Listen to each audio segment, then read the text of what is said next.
شروع اللہ کے نام سے جو بڑا مہربان نہایت رحم والا ہے۔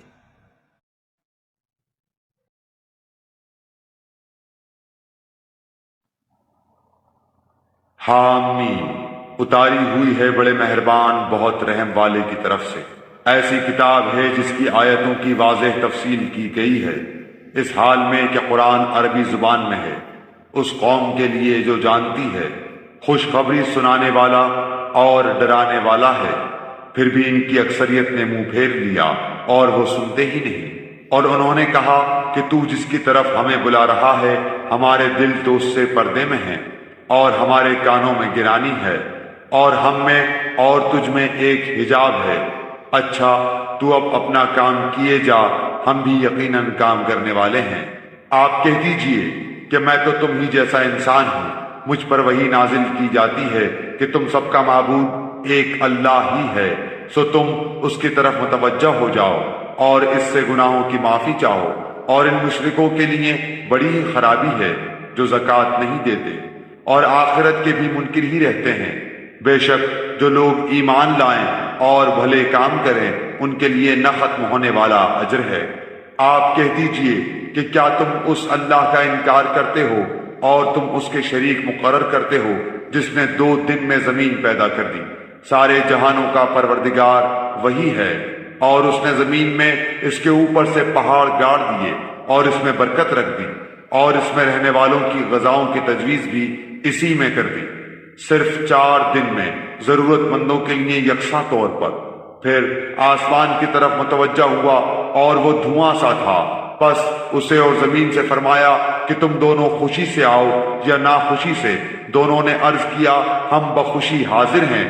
پس 2 دن میں 7 آسمان بنا دیے اور ہر آسمان میں اس کے مناسب احکام کی وحی بھیج دی، اور ہم نے آسمان دنیا کو چراغوں سے زینت دی اور نگہبانی کی۔ یہ تدبیر اللہ غالب و دانا کی ہے۔ اب بھی یہ روگرداں ہوں تو کہہ دیجئے کہ میں تمہیں اس کڑک عذاب آسمانی سے ڈراتا ہوں جو مثل عادیوں اور سمودیوں کی کڑک کے ہوگی۔ ان کے پاس جب ان کے آگے پیچھے سے پیغمبر آئے کہ تم اللہ کے سوا کسی کی عبادت نہ کرو، تو انہوں نے جواب دیا کہ اگر ہمارا پروردگار چاہتا تو فرشتوں کو بھیجتا، ہم تو تمہاری رسالت کے بالکل منکر ہیں۔ اب عاد نے تو بے وجہ زمین میں سرکشی شروع کر دی اور کہنے لگے کہ ہم سے زور آور کون ہے؟ کیا انہیں یہ نظر نہ آیا کہ جس نے انہیں پیدا کیا ہے وہ ان سے بہت ہی زیادہ زور آور ہے؟ وہ آخر تک ہماری آیتوں کا انکار ہی کرتے رہے۔ بالآخر ہم نے ان پر ایک تیز و تند آندھی منحوس دنوں میں بھیج دی کہ انہیں دنیاوی زندگی میں ذلت کے عذاب کا مزہ چکھا دیں، اور یقین مانو کہ آخرت کا عذاب اس سے بہت زیادہ رسوائی والا ہے، اور وہ مدد نہیں کیے جائیں گے۔ رہے سمود، سو ہم نے ان کی بھی رہبری کی، پھر بھی انہوں نے ہدایت پر اندھے پن کو ترجیح دی، جس بنا پر انہیں سراپا ذلت کے عذاب کی کڑک نے ان کے کرتوتوں کے باعث پکڑ لیا۔ اور ہاں، ایماندار اور پارساؤں کو ہم نے بال بال بچا لیا، اور جس دن اللہ کے دشمن دوزخ کی طرف لائے جائیں گے اور ان سب کو جمع کر دیا جائے گا، یہاں تک کہ جب بالکل جہنم کے پاس آ جائیں گے، ان پر ان کے کان اور ان کی آنکھیں اور ان کی کھالیں ان کے اعمال کی گواہی دیں گی۔ یہ اپنی کھالوں سے کہیں گے کہ تم نے ہمارے خلاف شہادت کیوں دی؟ وہ جواب دیں گی کہ ہمیں اس اللہ نے قوت گویائی عطا فرمائی جس نے ہر چیز کو بولنے کی طاقت بخشی ہے، اسی نے تمہیں اول مرتبہ پیدا کیا اور اسی کی طرف تم سب لوٹائے جاؤ گے۔ اور تم اپنی بدعمالیاں اس وجہ سے پوشیدہ رکھتے ہی نہ تھے کہ تم پر تمہارے کان اور تمہاری آنکھیں اور تمہاری کھالیں گواہی دیں گی۔ ہاں، تم یہ سمجھتے رہے کہ تم جو کچھ بھی کر رہے ہو اس میں سے بہت سے اعمال سے اللہ بے خبر ہے۔ تمہاری اسی بدگمانی نے جو تم نے اپنے رب سے کر رکھی تھی تمہیں ہلاک کر دیا، اور بالآخر تم ضیاء کاروں میں ہو گئے۔ اب اگر یہ صبر کریں تو بھی ان کا ٹھکانہ جہنم ہی ہے، اور اگر یہ عذر و معافی کے خواستگار ہوں تو بھی معذور و معاف نہیں رکھے جائیں گے۔ اور ہم نے ان کے کچھ ہمنشی مقرر کر رکھے تھے جنہوں نے ان کے اگلے پچھلے اعمال ان کی نگاہوں میں خوبصورت بنا رکھے تھے، اور ان کے حق میں بھی اللہ کا قول ان امتوں کے ساتھ پورا ہوا جو ان سے پہلے جنوں انسانوں کی گزر چکی ہیں۔ یقیناً وہ ضیاءکار ثابت ہوئے۔ اور کافروں نے کہا اس قرآن کو سنو ہی مت، اس کے پڑھے جانے کے وقت اور بےہودہ گوئی کرو، کیا جب کہ تم غالب آ جاؤ۔ پس یقیناً ہم ان کافروں کو سخت عذاب کا مزہ چکھائیں گے اور انہیں ان کے بدترین اعمال کا بدلہ ضرور ضرور دیں گے۔ اللہ کے دشمنوں کی سزا یہی دوزخ کی آگ ہے جس میں ان کا ہمیشگی کا گھر ہے، یہ بدلہ ہے ہماری آیتوں سے انکار کرنے کا۔ اور کافر لوگ کہیں گے اے ہمارے رب، ہمیں جنوں انسانوں کے وہ دونوں فریق دکھا جنہوں نے ہمیں گمراہ کیا، تاکہ ہم انہیں اپنے قدموں تلے ڈال دیں، تاکہ وہ جہنم میں سب سے نیچے سخت عذاب میں ہو جائیں۔ واقعی جن لوگوں نے کہا کہ ہمارا پروردگار اللہ ہے پھر اسی پر قائم رہے، ان کے پاس فرشتے یہ کہتے ہوئے آتے ہیں کہ تم کچھ بھی اندیشہ اور غم نہ کرو، بلکہ اس جنت کی بشارت سن لو جس کا تم وعدہ دیے گئے ہو۔ تمہاری دنیاوی زندگی میں بھی ہم تمہارے رفیق تھے اور آخرت میں بھی رہیں گے۔ جس چیز کو تمہارا جی چاہے اور جو کچھ تم مانگو سب تمہارے لیے جنت میں موجود ہے۔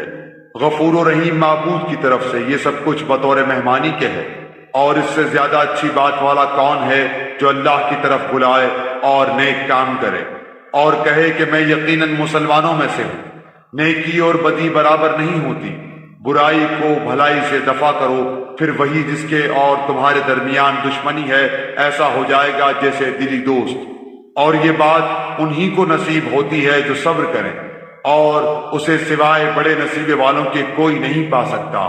اور اگر شیطان کی طرف سے کوئی وسوسہ آئے تو اللہ کی پناہ طلب کرو، یقیناً وہ بہت ہی سننے والا جاننے والا ہے۔ اور دن رات اور سورج چاند بھی اسی کی نشانیوں میں سے ہیں۔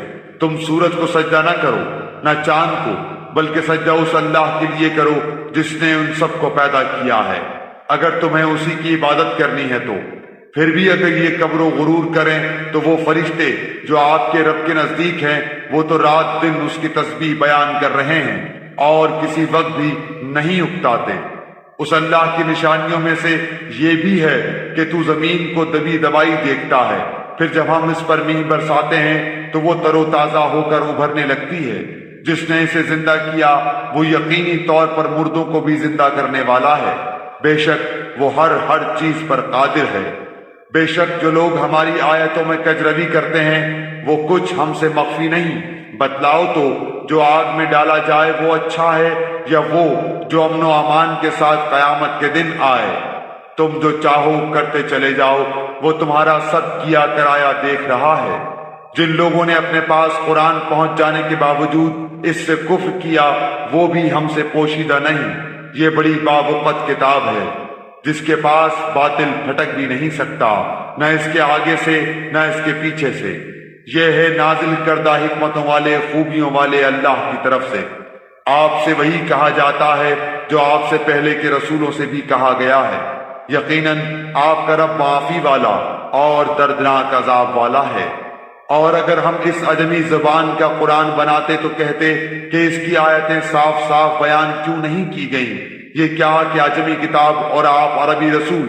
آپ کہہ دیجئے کہ یہ تو ایمان والوں کے لیے ہدایت و شفا ہے، اور جو ایمان نہیں لاتے ان کے کانوں میں تو بہرا پن اور بوجھ ہے، اور یہ ان پر اندھا پن ہے۔ یہ وہ لوگ ہیں جو کسی بہت دور دراز جگہ سے پکارے جا رہے ہیں۔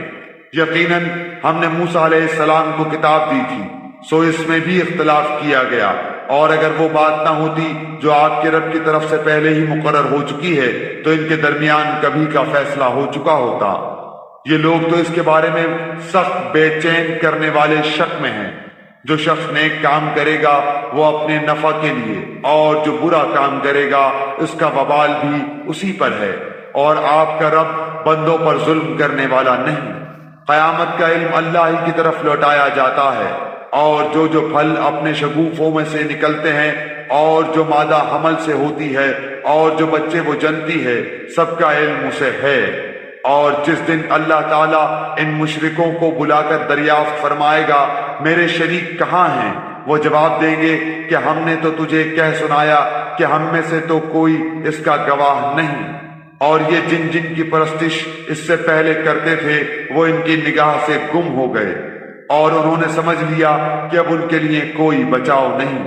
بھلائی کے مانگنے سے انسان تھکتا نہیں، اور اگر اسے کوئی تکلیف پہنچ جائے تو مایوس اور نا امید ہو جاتا ہے، اور جو مصیبت اسے پہنچ چکی ہے اس کے بعد اگر ہم اسے کسی رحمت کا مزہ چکھائیں تو وہ کہہ اٹھتا ہے کہ اس کا تو میں حقدار ہی تھا، اور میں تو خیال نہیں کر سکتا کہ قیامت قائم ہوگی، اور اگر میں اپنے رب کے پاس واپس کیا گیا تو بھی یقیناً میرے لیے اس کے پاس بھی بہتری ہے۔ یقیناً ہم ان کفار کو ان کے اعمال سے خبردار کریں گے اور انہیں سخت عذاب کا مزہ چکھائیں گے۔ اور جب ہم انسان پر اپنا انعام کرتے ہیں تو وہ منہ پھیر لیتا ہے اور کنارہ کش ہو جاتا ہے، اور جب اسے مصیبت پڑتی ہے تو بڑی لمبی چوڑی دعائیں کرنے والا بن جاتا ہے۔ آپ کہہ دیجئے کہ بھلا یہ تو بتاؤ کہ اگر یہ قرآن اللہ کی طرف سے آیا ہوا ہو پھر تم نے اسے نہ مانا، بس اس سے بڑھ کر بہکا ہوا کون ہوگا جو مخالفت میں حق سے دور چلا جائے۔ ان قریب ہم انہیں اپنی نشانیاں آفاق عالم میں بھی دکھائیں گے اور خود ان کی اپنی ذات میں بھی، یہاں تک کہ ان پر کھل جائے کہ حق یہی ہے۔ کیا آپ کے رب کا ہر چیز سے واقف و آگاہ ہونا کافی نہیں؟ یقین جانو کہ یہ لوگ اپنے رب کے روبرو جانے سے شک میں ہیں۔ یاد رکھو کہ اللہ تعالی ہر چیز کا احاطہ کیے ہوئے ہے۔